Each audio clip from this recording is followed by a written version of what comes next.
There is a school of thought among combat engineers that documentation is a form of cowardice. The thinking goes, if you have to write it down, you didn't understand it well enough to carry it in your head. I have heard this argument made by people who were very smart, and I have found, with a consistency that stopped surprising me sometime around my 7th year in the trade, that those same people had a way of turning up dead at rates that made their intelligence feel like an obstacle rather than an advantage. Understanding something fully is not the same as transmitting that understanding to the next person who has to work on it, and the people who confuse those two things are, in my experience, the people whose deaths get described in after-action reports as preventable. I have been reading after-action reports for 11 years. The word preventable appears in them more often than any other single modifier, including catastrophic, and I have long suspected that the two categories overlap by a margin that would alarm people if it were stated plainly. My name is Cade Morrill. I was a specialist, 3rd grade, maintenance and ordnance, assigned to the repair bay on Calreth Station's docking level, which is a polished way of saying I fixed things that other people broke. Guns, mostly. Compression drives when I was unlucky. Atmospheric seals when I was very unlucky, and the bay chief was in the kind of mood that assigned punishment work rather than routine rotation. I had been doing this for 11 years before the Verath showed up, and I was good at it in the way a person gets good at anything they practice for 11 years without dying. Quietly, methodically, without making a performance of it, without needing anyone to notice. The repair bay does not attract notice. People notice it when something is broken and unfixed, because broken things are visible and demand response. They do not notice it when everything works, because everything working is what is supposed to happen. The bay is background. It has always been background. That suited me fine, because background work done correctly is the thing that keeps everything else running, and I had spent 11 years preferring the thing itself to the credit for the thing. I had a laminator, and I want to tell you about the laminator before I tell you anything else. The laminator is where the story actually lives. Everything surrounding it, the Verath, the station, the 3 days, the 41-page report, all of that is context. The laminator is the center of gravity around which everything else orbits. It was a handheld unit, about the weight of a thick hardback book, that I had purchased out of my own pay in my 5th year at Calreth. It applied a thin heat-sealed film to any flat surface up to 30 centimeters wide. Maintenance logs, identification cards, instructional sheets, annotated calibration charts, whatever you fed against the intake roller. I had bought it because the station's laminator had been broken for 2 years before I arrived, and the requisition for a replacement had been declined 3 separate times on the grounds that a laminator was a quality-of-life item rather than an operational necessity. The warrant officer who wrote that final declination had, as best I could determine from the available evidence of his postings and his decisions, never worked in a repair bay where documentation had to survive a flooded bilge, or a pressurized suit at -14 Celsius, or the particular grime that accumulates in any space where machinery runs harder than it was designed to. A paper document in those conditions degrades in the ways that matter most. The edges fray, the ink smears, the corners fold and stick, and eventually tear away from the part of the page that carried the most critical information, which is always the bottom, because critical information goes at the bottom where the eye lands last, under everything else that provides its context. Documentation that degrades is documentation that fails, and documentation that fails is the same as no documentation except it gives you the false comfort of believing the information was preserved when it wasn't. A laminated card does not fray. It does not smear. The corners stay. The bottom line stays. It survives the environment it was written for, which is the only thing documentation is actually for. I have never found a better argument for the laminator than that, and I made this argument, in various forms, to 5 different warrant officers over 6 years of annual budget reviews. The laminator was never issued to me through the supply chain. I bought it myself. It went on my belt the first day I brought it to the bay, and it had been on my belt every working day since. What I did with it was write maintenance cards. Every piece of equipment I serviced received one, a laminated card, written in my own handwriting, clipped to the inside of the access panel on the operator's side of the unit's housing. My own handwriting, specifically, and not printed text, because I had found over years of informal observation that printed text encouraged people to skim, something about the regularity of it suggesting a form to be processed rather than a message to be read, while handwritten text encouraged people to actually slow down and engage with the words. The irregularity implied a person had been there. It implied the words were chosen for a specific reader in a specific moment of difficulty, not generated by a system for a generic audience. A person in an access panel, with something wrong or potentially wrong in front of them, needed to know that the words they were reading were written for exactly that situation, for exactly that moment, by someone who had already been in that situation, and thought carefully about what the next person would need to know. Handwriting communicated that. Print did not. The card covered the startup sequence, the shutdown sequence, any known quirks of the specific unit that differed from what the manufacturer's documentation said you should expect. And at the bottom, always, in a slightly larger hand than the rest, any procedure that if done wrong would result in the equipment damaging itself or the person operating it. The bottom, in the slightly larger hand, the thing you see when you are moving fast and need the most critical piece of information and cannot afford to read from the top. I had learned this the way I had learned everything useful in the bay, which was by observing what happened when I didn't do it and comparing it to what happened when I did. I always clip the card to the inside of the panel door, and this placement is not incidental, it is the whole theory. When you open an access panel, something has gone wrong, or you believe something is about to go wrong, or you want to confirm or rule out a suspicion about what might be happening inside the housing. All three of those are situations where you need the card.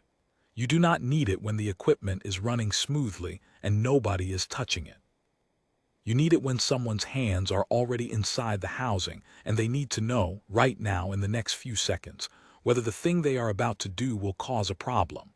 The card goes where the hands go. You open the panel, you look at the inside of the door and the information is there. Not in a system somewhere behind a login. Not in a binder on a shelf across the room. Right there at the point of use in the moment you need it. I had been putting cards in this position for 6 years, and in 6 years I had not had a single technician come back to me and say they couldn't figure out something about a unit I had serviced, because the card was always there, and the card said what needed to be said. I had written somewhere between 800 and 1,000 of these cards over those 6 years. By the morning the Verath cut our communications, I had not left a single piece of serviced equipment without one. The Verath Compact were not like us in the ways that mattered most, and the ways that did not matter were the ones they insisted on displaying to everyone they encountered. They were a species that collected information the way some species collect territory, obsessively, systematically, with complete indifference to whatever the information was attached to. If they encountered something they did not understand, they took it apart. If they encountered something they believed they understood, they took it apart faster, because they already knew which components were worth keeping and which were structural framing to be discarded once the useful data had been extracted. They were, by any honest professional assessment, extraordinary engineers. I say this with precision rather than generosity. As someone who has spent 11 years assessing engineering work without sentiment, they were better at rapid disassembly and functional analysis than any human team I had seen documented. They could approach hardware they had never encountered and arrive at a working functional understanding of its operational principles in a fraction of the time it would take us. The intelligence summaries I read in the weeks around first contact, and then again more carefully the morning they cut our communications, were consistent on this point. The Verath had never failed to extract a working functional understanding from hardware alone. Every captured piece of hardware, from every species they had encountered. No exceptions documented. That was the threat multiplier. The summaries identified it clearly. What I noted about this description, reading it the way I read everything in intelligence summaries, was that it described a pattern without describing the boundary conditions under which the pattern breaks. Threat assessments model what has happened before. They do not always model the edge cases. Calrath Station was not a military installation. It was a fuel depot and transit hub, a place where ships stopped, paid docking fees, took on supplies, and continued toward wherever they were going. We had a garrison of 46 personnel, a medical unit understaffed by 2 physicians who had been requesting reinforcement for 18 months, a commissary that was adequate by minor station standards, and a repair bay that had been 1 technician short of adequate for the entirety of my posting. The understaffing was why the repair queue was always longer than it should have been. It was also why I had worked on the Harkins for 6 weeks rather than the 3 it would have taken if I had had a second pair of hands, and didn't need to prioritize the active-use equipment over the queue items waiting for attention. Our garrison sergeant was Hessel. She had spent her career at postings like Calrath, underfunded and low priority, which had given her a specific kind of competence. The ability to manage situations without adequate resources, which is a different and harder skill than managing a situation with exactly what you need, and which produces a different kind of officer. I had been at Calrath long enough to have worked under 3 different garrison chiefs before Hessel, and the difference was legible from the first week. The other chiefs had managed the station from their offices, processing reports and generating other reports, and occasionally appearing in the corridors with the specific look of a person fulfilling an obligation to be visible. Hessel managed the station by being in it, by knowing where every person on it was most of the time and what they were working on, and what the current state of their particular problems was. She knew the repair queue. She knew which atmospheric seals were aging. She knew that the medical unit was understaffed, and she had put in the request for additional physicians 5 times in 2 years, which was 2 more times than regulations required, and 3 more times than her predecessor had managed in 4 years. She was, in the specific way that the best commanders in underfunded postings are, more competent than the posting deserved. She walked the station at irregular intervals, not to inspect but to be present, to make the 46 people under her aware that their situation was being managed by someone who knew what she was doing. I had respected her judgment from my first month at Calrath. The morning the Verath arrived confirmed why. She stood at the secondary bay monitor, watched the boarding parties forming up on the other side of the docking seals, and assessed the situation in approximately 30 seconds.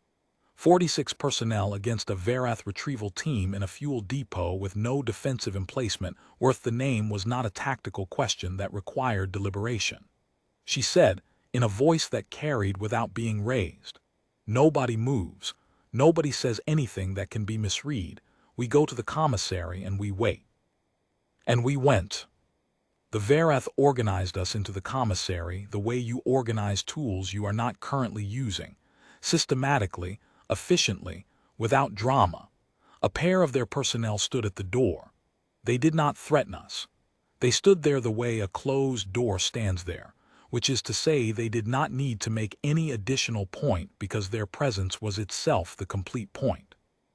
The commissary had a viewport at shoulder height on the corridor-facing wall, about 40 centimeters wide, a strip of plexiglass overlooking the secondary corridor that connected to the repair bay access. I found a position at that viewport in the first hour and kept it for most of the next 2 days, because watching the Verath move things through that corridor was the only information I had about what was happening to my bay, and incomplete information is better than none. And doing what you can do is better than standing in the middle of the room cataloging what you cannot. They moved in 2-person teams, each pair carrying portable scanning units.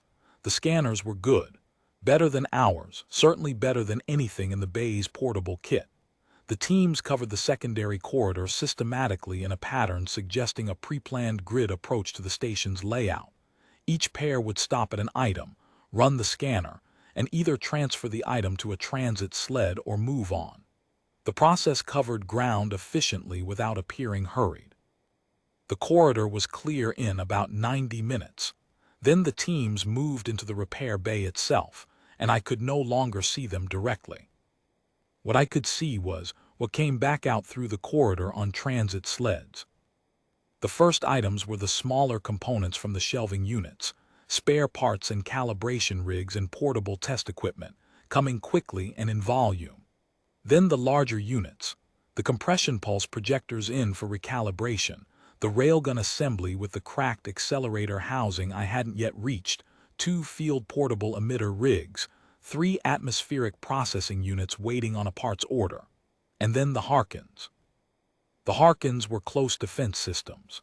The name on the manufacturer's plate had been obscured by years of accumulated grime and 2 coats of touch-up paint applied by someone covering surface corrosion rather than treating it, a cosmetic shortcut that I had deprioritized in favor of the actual fault, which lived in the timing sequencer.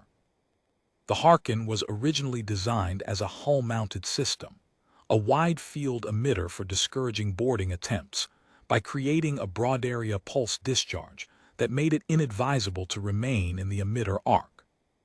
Someone at some earlier installation had decided the system would work equally well as a fixed ground emplacement, and 3 had been modified accordingly, and those 3 had arrived in my repair queue 6 weeks before the Verath, because all 3 had the same defect. A fault in the timing sequencer that caused the discharge cycle to run approximately 2 seconds longer than designed before the reset trigger engaged. The practical effect of this defect was specific and dangerous in a specific way. The Harkin's discharge cycle fired outward for a defined period and then reset.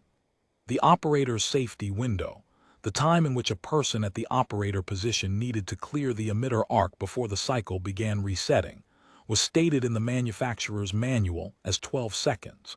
With the defect, the actual cycle ran to 14 seconds before the reset trigger fired. An operator working to the manual's stated timing cleared the arc when they believed they had already cleared the arc, and was still in the emitter field for 2 additional seconds they had not accounted for. 3 incidents at other installations had resulted from this gap. The service advisory that documented those incidents used the clinical passive voice language of component failure analyses, but the meaning was not ambiguous to anyone who read past the technical abstraction. There was a second consequence of the defect, also documented in the advisory. At second 14, in the interval between the end of the outward discharge and the reset trigger, the emitter array briefly reversed polarity. This was an artifact of the specific capacitor configuration in the emitter design, not an intent. The reversal lasted under half a second. To an operator who had cleared the arc before second 12, it was irrelevant. The brief inward pulse was attenuated enough at any reasonable clearance distance to be inconsequential. To an operator who was still at the operator position at second 14, because the manual had told them 12 seconds was their window, the reversal was the incident that the advisory was documenting. I had identified the defect in the first unit during initial inspection, the kind of thing that reveals itself through careful testing, before it reveals itself through consequences. It took 2 days to fully document, another day to pull and review the service advisory that confirmed my assessment, and about 20 minutes per unit to apply the calibration fix once I understood exactly what needed correcting. The fix was a software parameter adjustment to the reset trigger timing, moving it 2 seconds earlier in the cycle so that the operator's safety window matched the manual's stated 12 seconds. Clean, reversible, fully verifiable. I tested each unit through 5 complete cycles after calibration and got consistent results across all 5. The defect was addressed. The units were safe. Before I closed the access panel on each unit, I wrote the card. Startup sequence. Shutdown sequence. Fault history. What I had found, what I had done about it, the software adjustment, the test results. And at the bottom, in the slightly larger hand, I kept for anything a person needed to see first in a difficult moment. Reverse cycle engages at 14 seconds, clear the arc by 12. Do not operate in confined space without verifying calibration status first. The caution in slightly larger hand because I knew what that panel looked like from the inside when someone was working on the unit with something wrong or potentially wrong in front of them. They were not reading carefully, they were reading quickly. They were reading the part that mattered most. The slightly larger hand made the bottom line the first thing that caught the eye when the panel was opened in haste. I had calibrated this from years of observing technicians, including myself, in the act of opening panels with something already going wrong. The eye lands at the bottom. The larger hand catches it there. I clipped each card to the inside of the operator side access panel in the standard position. Magnetic clip, top right corner of the interior panel face. Card hanging so the text faced the technician when the panel was open. White laminate, clear black handwriting. The caution line in the slightly larger hand. Legible in poor light, legible with gloves on. Legible if you were moving quickly and needed to confirm a detail with both hands already occupied, and your attention split between what was in front of you and what the card was telling you not to do. The third Harkin I finished on a Thursday morning, about 3 weeks before the Verath arrived, and I remember the specific morning because I had tested the calibrated unit through 5 cycles, confirmed it on all 5, written the card, laminated it, clipped it, and then stood for a moment with my hand on the closed panel door before I moved on to the next item in the queue. I do not usually do this. I close panels and move on. But something about finishing the third unit in the series made me stop, the way you stop at the end of a long job to confirm that all the pieces are where they should be. I opened the panel one more time. The card was there. The clip was secure. The handwriting was clear. I closed the panel. I moved on to the next item in the queue, which was a compression drive manifold with a fouled intake seal that I had been promising myself I would get to for 2 weeks. I worked on it for the rest of the morning. By the time I broke for the midday meal, the Harkins were 3 items back in my memory, behind the manifold and a railgun calibration and the atmospheric units waiting on a parts order. By evening they were further back still. They were done. They were documented. They were in the queue as closed items, which meant they were background, which meant they were exactly where they were supposed to be. I thought about this afterward, about the specific quality of forgetting that happens when you close a panel on a fully documented unit. It is a functional forgetting, a deliberate one, because the alternative is carrying every item you have ever worked on at the top of your attention indefinitely, which produces a kind of paralysis that makes a person useless in a repair bay. You work on a thing until it is correct, you document it, you close the panel, and you release the thing from active memory and put it in the background where it belongs. The documentation is the reason you can release it. The documentation means the information is not lost when you release it. It has been transferred to a form that will persist after your memory of the specific details has faded. The card is the memory you leave behind so you don't have to carry it. I had been operating on this principle for 11 years. It was the principle the laminator was built around. It was the principle I had tried to explain to 5 successive warrant officers in 5 successive budget reviews, without success, until Calrath Station laminator got requisitioned at last on grounds that were not quality of life. The 3 Harkins sat in the ready bay, calibrated and documented, for 23 days before the Verath arrived. The second Harkin came through the corridor on a transit sled about 20 minutes after the first. The third followed 15 minutes after that. I watched all 3 pass my 40-centimeter viewport, and then I watched the thing I have turned over in my mind more than any other single moment in my career. The senior Verath technician, identifiable by the silver marking on the left collar plate that the intelligence summaries had identified as a rank designation, paused at the third unit where it sat on the transit sled in the corridor, and opened the operator side access panel. I pressed close to the plexiglass. He held the panel open with his left hand and ran the scanning unit across the interior of the housing with his right. The scanner moved in the systematic arc of a methodical professional, not a careless sweep, but a deliberate pattern of coverage, and it spent approximately 90 seconds on the interior of the housing. 90 seconds is significant time for a field catalog scan on a unit he had already seen 2 iterations of. He had found something of interest in the components, or was confirming something he had identified in the earlier units. The arc covered the emitter array, the power coupling, the timing sequencer housing, the connection points, the internal wiring runs. It covered the full interior in the way a thorough scan covers it, overlapping arcs to ensure nothing was missed. When the arc reached the top right corner of the interior panel face, the scanner head was approximately 2 centimeters from the laminated card.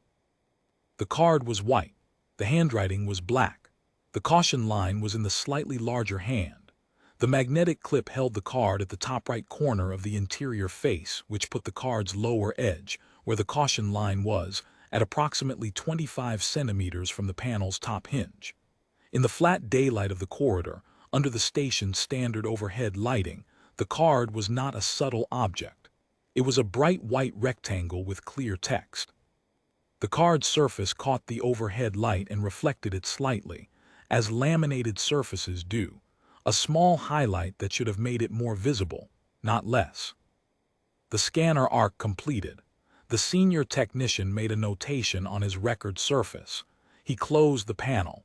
He moved with the transit sled toward the docking port.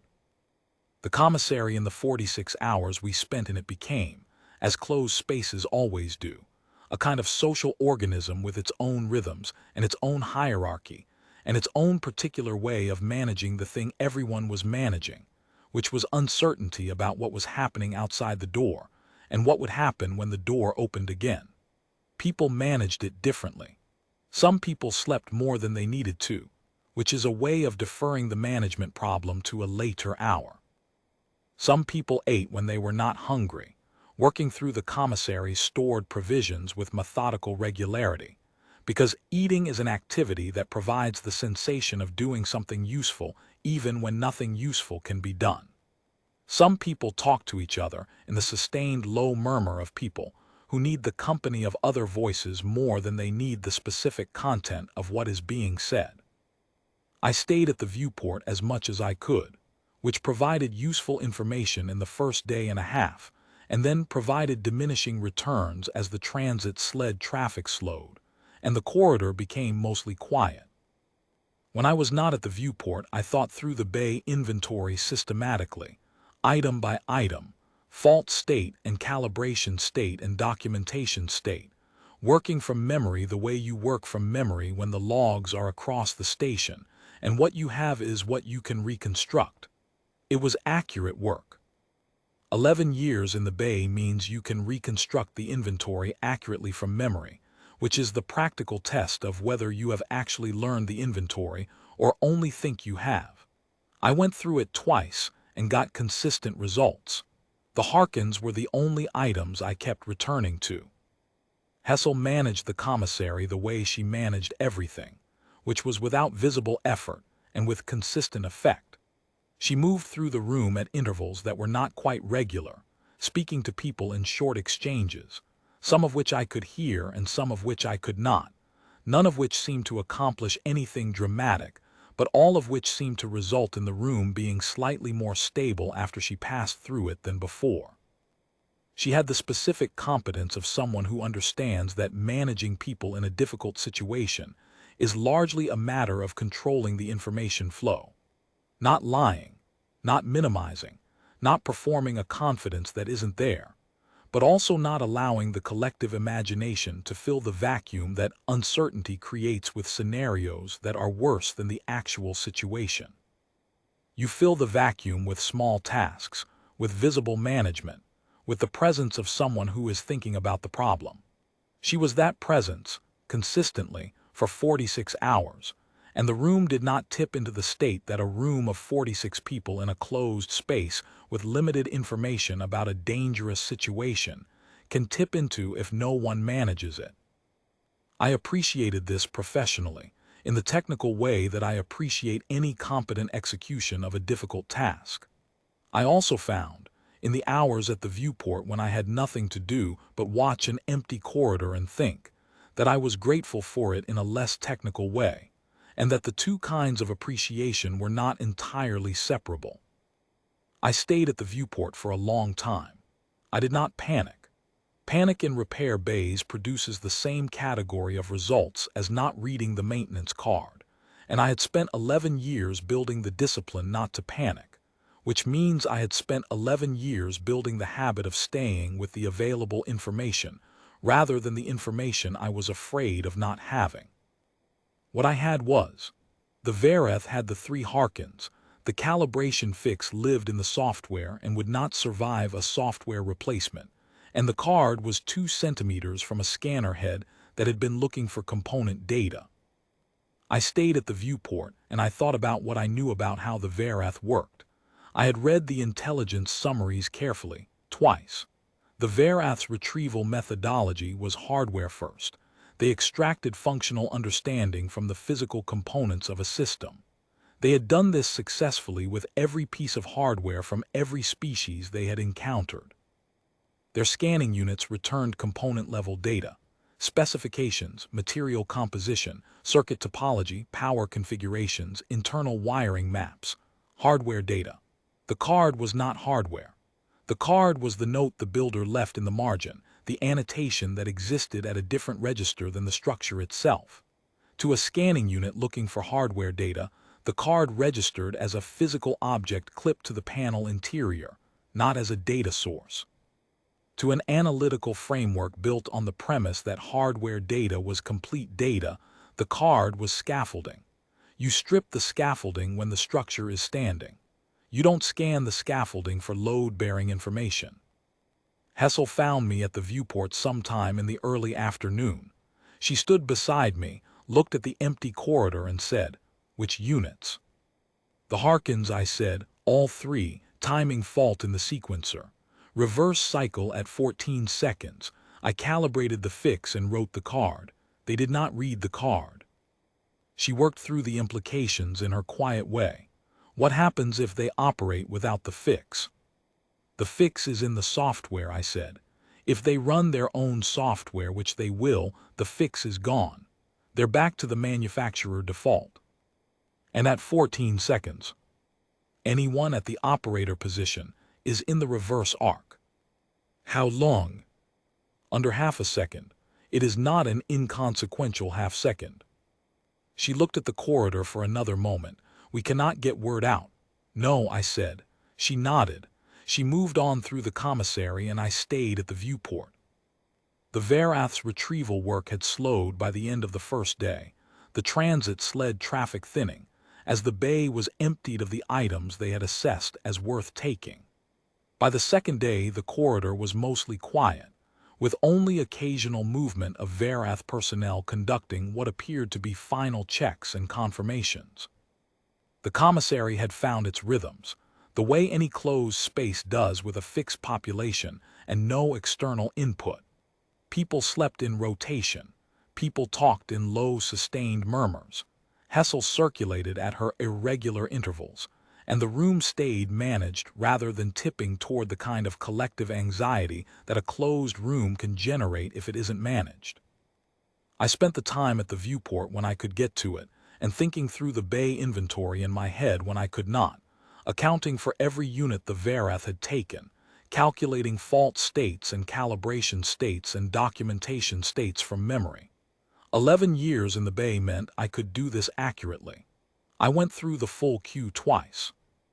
In the mid-afternoon of the second day, we heard the testing.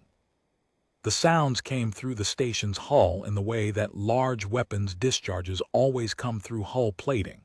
Muffled concussions, slightly ringing resonance, the acoustic translation of significant energy release into the frequencies that propagate through solid metal. I recognized the discharge signature of a wide-field emitter in operational cycle, familiar enough from years of testing work in the bay that I could identify the equipment class from the acoustic profile, even through two bulkheads and a docking corridor. The sounds told me, Harken class, firing in what sounded like an interior space, rather than open deployment based on the way the resonance was clipped. An interior space meant a processing bay. They were testing the units in their ship's processing bay. I stood at the viewport and counted. 1001, 1002, the way I always count when timing something in the bay, measuring elapsed seconds by articulated syllables because it is more reliable than any internal sense of duration. The first crack came, a pause of several seconds. The second crack, a longer pause, a third crack, slightly different in pitch. Then nothing for what my counting estimated as between 11 and 13 seconds.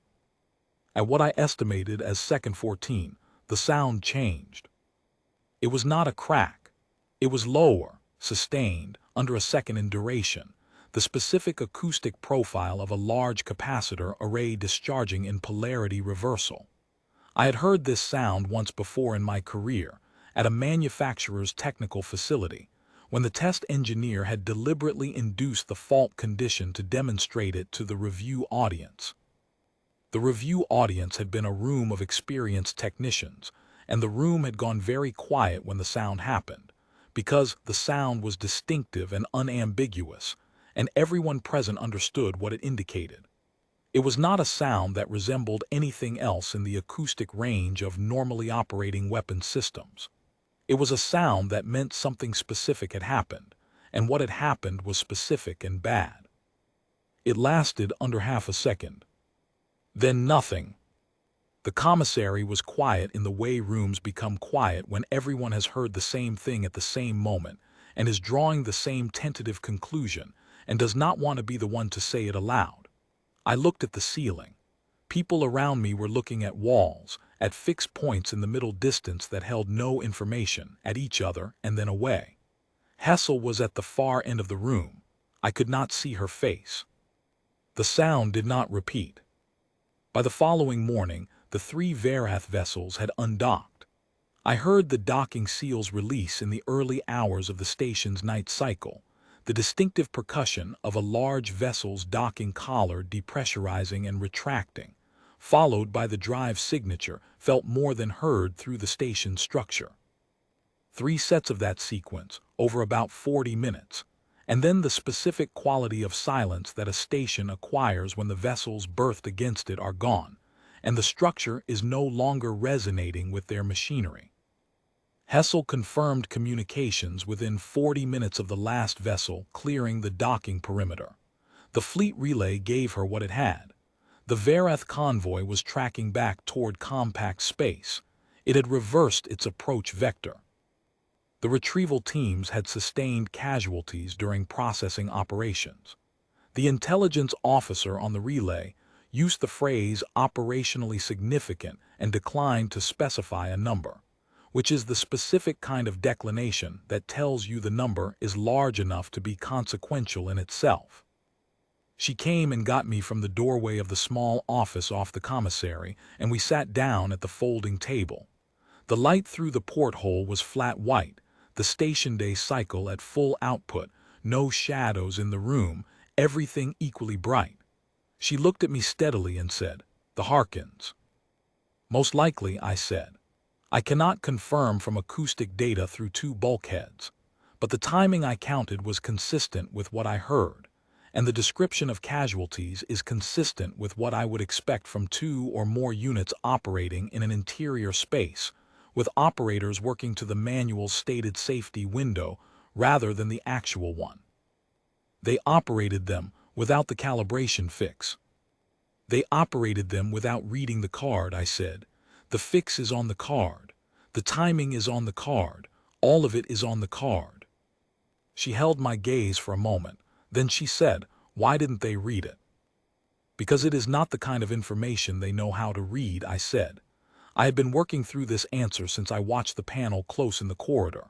Their scanner returns hardware data, component specifications, material composition, circuit topology, power configurations.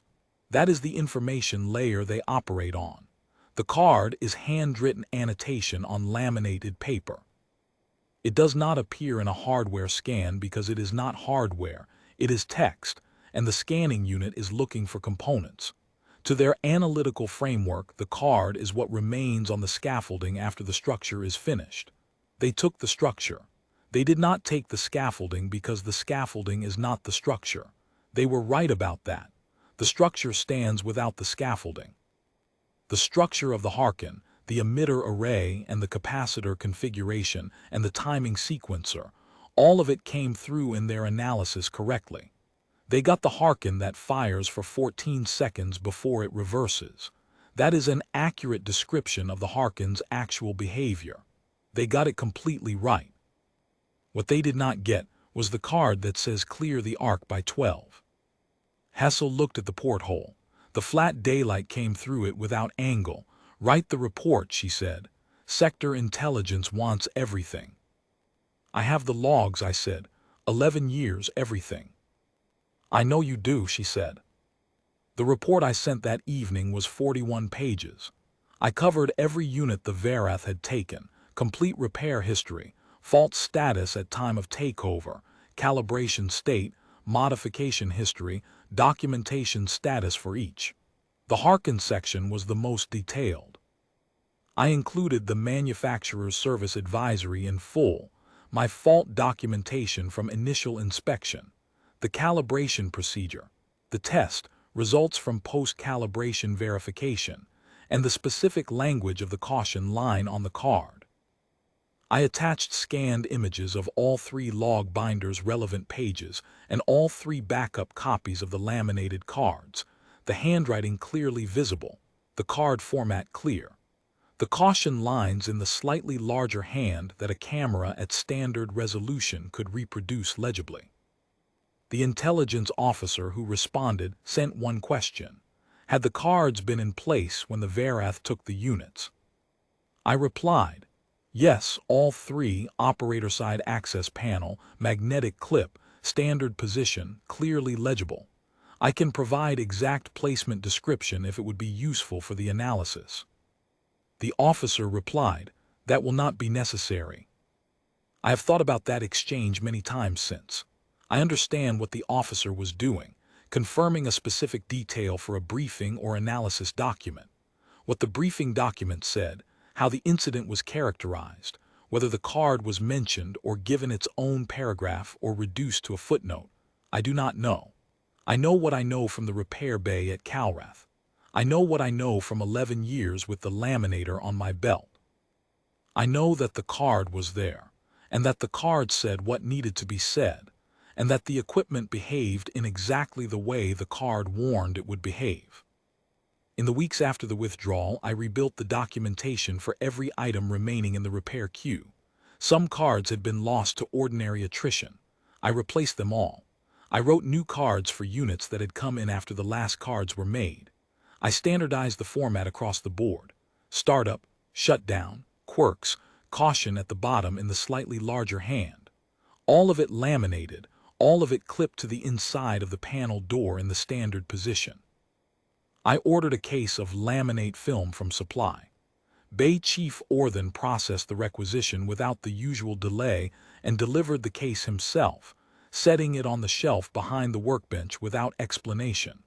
I thanked him and he left and I went back to work. About 3 months after the withdrawal, a physical package arrived through Fleet Mail.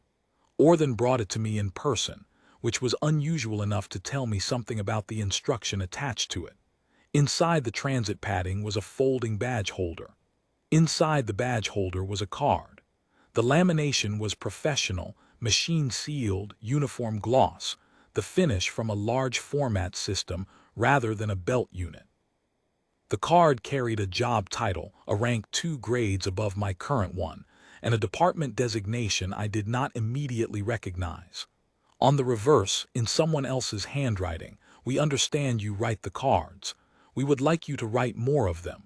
No signature, no sender information. I stood in the bay with the badge holder in my hand for a while. I set it on the workbench.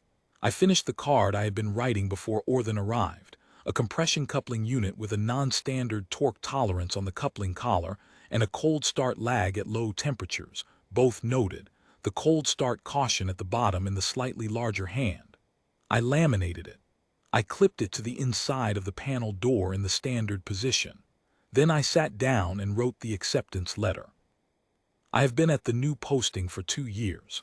I cannot tell you where it is or what the department designation means in operational terms, because I have been asked not to, and I follow instructions from people who read things and choose to comply, which is a criterion I apply without exception. My workbench is longer than the one at Calrath. The laminate film arrives without a requisition form. There are 12 technicians on my section, and the first thing I told them on the first morning, before we discussed anything about the equipment we were responsible for, was this: you write a card for every unit you service. Your own handwriting, not printed text, because handwriting reads differently and people slow down for it. The caution at the bottom in slightly larger hand. Laminated. Clipped inside the panel door, top right corner of the interior face, magnetic clip, card hanging so the text faces the technician when the panel is open. You do not assume the next person who opens that panel knows what you know. You do not assume they are human, or from a culture with the same documentation practices, or from a species that considers annotation worth reading. You do not assume they are calm. You assume they are in a hurry, because the people who open access panels are usually in a hurry, and the card is the only thing standing between them and a situation where being in a hurry is the difference between clearing the arc in time and not clearing it. None of them questioned this. They were good technicians, the kind who had worked in environments where documentation is the actual margin, and they understood what a laminated card is at the level you only understand once you have needed one and found it where it was supposed to be. The corpsman who had transferred from a medical bay asked me, late in a long shift, whether the Verath had changed their approach after what happened. Whether the next time they captured our hardware, they would look at the inside of the panel door. I thought about it carefully. I don't know, I said. They are very smart and better than us at the specific problem of extracting functional understanding from hardware alone, and what I learned from the intelligence summaries is that they have never been wrong about a piece of hardware they analyzed. They got the Harkin right. They got every relevant specification correct from the hardware. What they got was the Harkin that fires for 14 seconds before it reverses, and they were completely accurate about that. They may have concluded the reversal was a deliberate design feature, a trap built into the system. They may have built protocols around checking every piece of captured hardware for latent reversal features. They may have become more cautious across the board, which would be an interesting outcome. My practice producing a change in an adversary's methodology from the direction of a single card that was never read. Or they may have opened the panel on another captured unit afterward and seen the card and read it and understood exactly what it was and what it meant and what it said about every piece of hardware they had collected from us. I genuinely do not know. Would that be worse, she asked, if they read it after? Not worse, I said. Different. If they read it after, then they know our documentation practices exist and are worth reading. They know there is information in our equipment that their scanners do not capture because the information is not in the hardware. It is in the annotation the previous technician left at the point of use. That changes how they approach everything they have collected before and everything they will collect in the future. It means they would look inside the panel door. It means the card would be read, and the card would tell them what the card always tells whoever reads it, which is what the technician who wrote it knew and understood about the equipment at the moment they closed the panel. That is the whole point of the card. The card does not have a policy about who is allowed to benefit from it.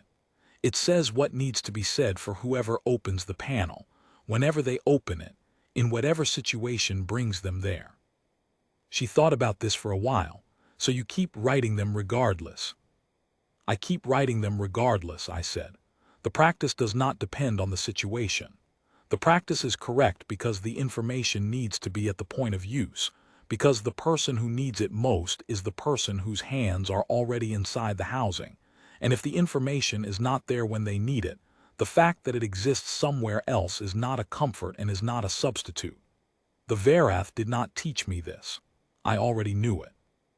What they did was demonstrate it in a way that was easier to communicate to a requisitions officer than anything I had said in 6 years of budget reviews, and the laminate film is now issued without a form. That is the only thing that changed. The practice was already correct. It will remain correct. I will keep writing the cards.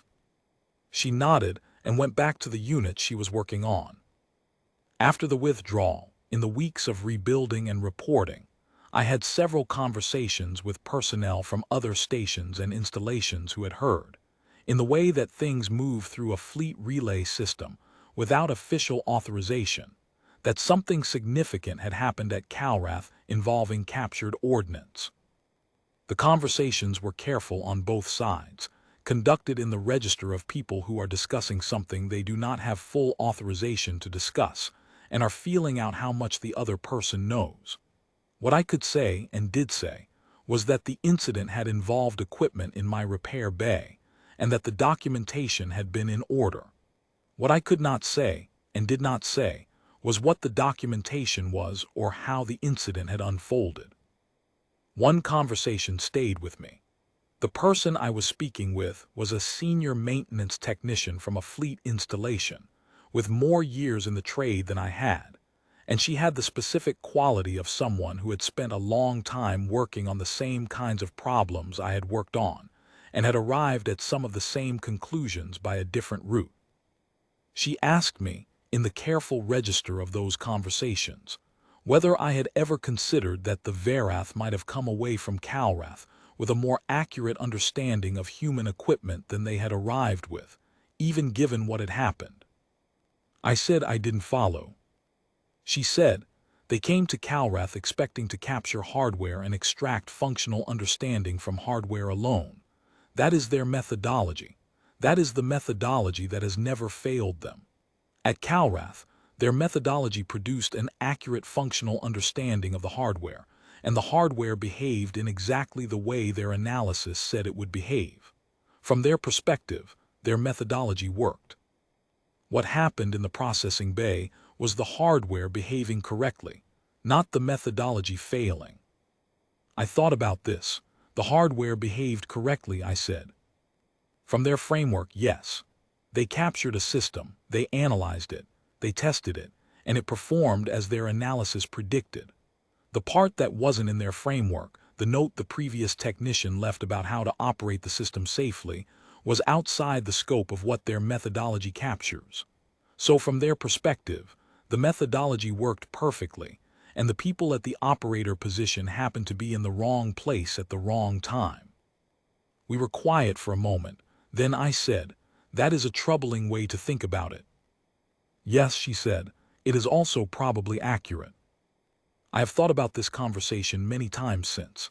I think she was right. The Verath came to Calrath, captured ordnance, analyzed it, tested it, and their analysis was correct. Their methodology did not fail. Their methodology produced exactly what it was designed to produce, which was accurate functional understanding of the hardware. The card was outside the scope of their methodology, and outside the scope of any methodology built on the premise that hardware data is complete data. The card was not hardware data. The card was what the person who knew the hardware best thought you needed to know before you used it. Those are two different things, and the Verath's methodology was very good at one of them. I told this to the corpsman once, late in a shift, when she had asked a question about whether our practices had changed since Calrath. Our practices have not changed, I said, because the practices were correct before Calrath and remain correct after it. What changed was the legibility of why they were correct, which changed who was willing to support them. I now have the laminate film issued without a form. I have 12 technicians who were told on their first morning why we write the cards, and who understood the explanation without requiring further demonstration. That is the change. The practice itself is the same practice I have had on my belt since the 5th year at Calrath. The corpsman asked what I would say to someone who argued that the Calrath outcome was luck, that if the Vareth had tested the Harkins differently, or in a different configuration, or with different operators, the cards would never have mattered. I said, luck is the name we give to outcomes we did not anticipate. The card was not luck. The card was there before the Vareth arrived. The card would have been there if the Vareth had never arrived. The card is there right now, on the unit across this bay, because it was the correct place for the information to be and I put it there. If a technician opens that panel tomorrow, or in 6 months, or in 3 years, in a situation I cannot anticipate, the information will be there for them.